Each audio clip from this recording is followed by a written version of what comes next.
आप देख रहे हैं एबीएन महाराष्ट्र। मैं हूं आपके साथ मुनीर आरिफ खान। नाजरीन, आज ओबीसी नेता और महाराष्ट्र के साबिक नायब वजीर आला छगन भुजबल की शरद पवार से हुई मुलाकात के बाद पूरे महाराष्ट्र की सियासत में हलचल पैदा हो चुकी है। इस मुलाकात को लेकर हालांकि भुजबल समेत महायुति में शामिल तमाम ही नेताओं ने इसे गैर सियासी मुलाकात कहा है, लेकिन सियासी माहिरीन का कहना है कि महाराष्ट्र की सियासत में कुछ ना कुछ तो जरूर चल रहा है।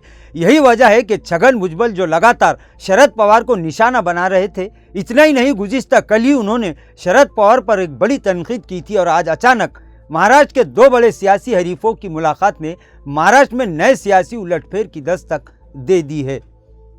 इधर शरद पवार और भुजबल की मुलाकात के बाद ये खबरें भी सोशल मीडिया और कई बड़े मराठी न्यूज़ चैनल पर वायरल हो रही है कि अजीत पवार जो लोकसभा इलेक्शन के बाद ही से महायुति यानी बीजेपी और एकनाथ शिंदे की शिवसेना से नाराज है, उन्होंने मरकजी हुकूमत की जानिब से वजारती कलमदान की पेशकश को भी ठुकरा दिया था और तभी से ये खबरें चल रही थी कि अजीत पवार जल्द ही कुछ नया खेला जरूर करेंगे।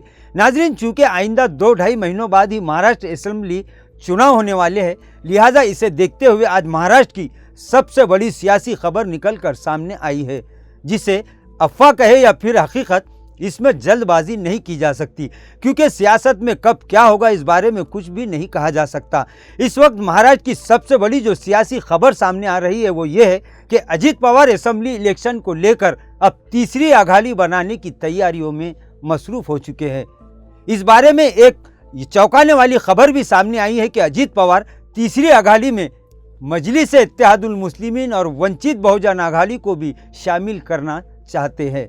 नाजरीन, इस तरह की खबर सोशल मीडिया पर वायरल होने से महाराष्ट्र में फिर एक बार सियासी भूचाल के संकेत मिलना शुरू हो चुके हैं। वहीं बहुत सारे सियासी माहिरीन का अजीत पवार, एमआईएम और वंचित बहुजन अघाड़ी की तीसरी अघाड़ी वाले मामले पर चौंकाने वाला खुलासा भी सामने आया है।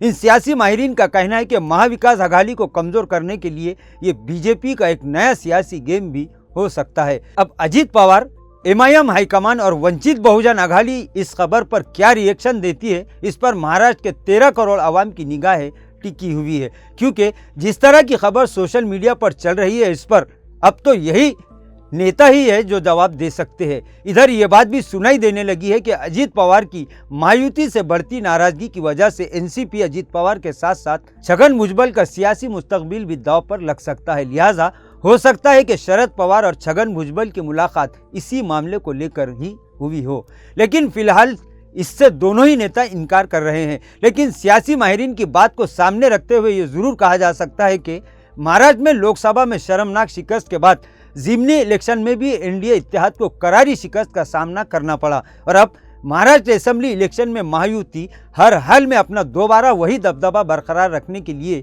किसी भी हद तक जा सकती है। और ये कहा जा रहा है कि महाराष्ट्र में महायुति को ज़्यादा से ज़्यादा सीट पर कामयाबी दिलाने के लिए महाविकास अघाड़ी को कमज़ोर करना ज़रूरी है। अजीत पवार और एमआईएम और वंचित के साथ तीसरी अघाड़ी की खबर अगर सच है तो फिर ये इल्ज़ामात भी लगना शुरू हो चुके हैं कि ये भी बीजेपी का कोई नया सी खेल हो सकता है।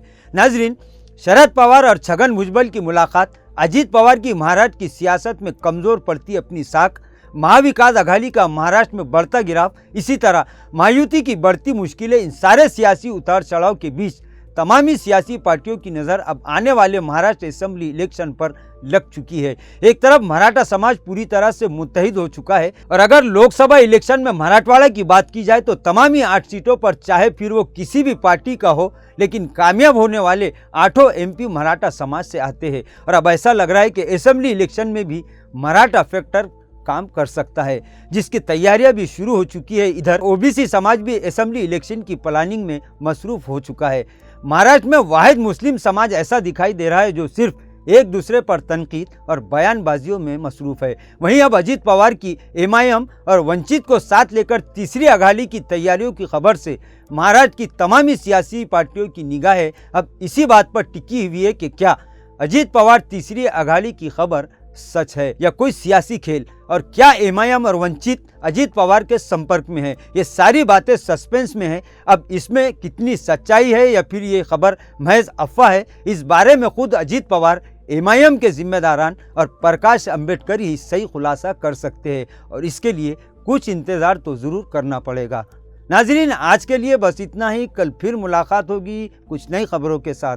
तब तक के लिए मैं मुनीर आरिफ खान आपसे इजाज़त चाहता हूँ। अल्लाह हाफिज़।